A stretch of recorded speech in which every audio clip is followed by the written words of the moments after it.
sommes réunis en ce triste jour pour rendre un dernier hommage à notre vieux compagnon, le Code du travail.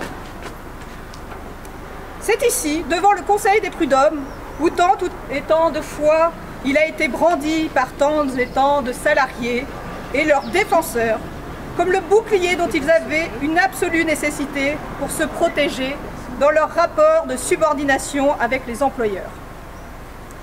Il a été fauché dans sa 107e année. C'est tellement jeune pour un code. Dans cette famille, on vit habituellement beaucoup plus vieux. Son frère, le code civil, va sur sa 213e année. Et son cousin, le code du commerce, a quant à lui dépassé les 344 ans. Bravo le MEDEF! Bravo le MEDEF! C'est en pleine jeunesse donc que notre défunt a rendu l'âme. Comment ce décès est-il arrivé?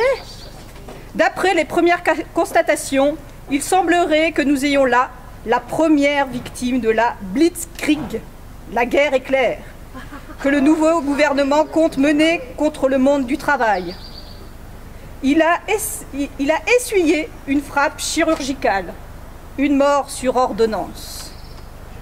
Il avait pourtant belle allure, notre Code du travail, ce petit livre rouge, avec toutes ces pages dont beaucoup traduisaient en articles, alinéas, des conquis des travailleurs. Il est vrai qu'il avait beaucoup grossi et s'était alourdi de nombreuses pages. Les innombrables dérogations à la règle dont le patronat l'avait gavé avaient fini par lui causer des problèmes de digestion. On aurait donc pu le sauver avec une ablation ciblée de ses tumeurs dérogatoires. Mais le traitement choisi par le docteur Emmanuel Gattaz, Édouard Gattaz, Muriel Gattaz et Pierre Gattaz s'inspire plutôt de ceux administrés par le docteur Mengele. Ce sont des libéraux. Ils nous répètent en chœur qu'il faut libérer le travail et que cette libération passe par la disparition de tout ce que tu représentes. Ils ne veulent plus de loi. Mais vouloir te tuer, c'est comme vouloir supprimer les chiens de garde pour que le renard puisse négocier directement avec les poules. Non, non, non, cela est trop affreux. Ils nous le répètent la main sur le cœur, comme la formule de la méthode Coué. Tous ces bons thérapeutes, le travail doit être libéré. Comment? Le travail serait incarcéré? Mais n'est-ce pas plutôt les travailleurs qui sont enchaînés? N'est-ce pas plutôt le lien de subordination dont il faudrait se défaire? Tu étais si riche, mon cher Code, riche de tous tes articles, tes alinéas, tes parties législatives, tes parties réglementaires et tes différents livres.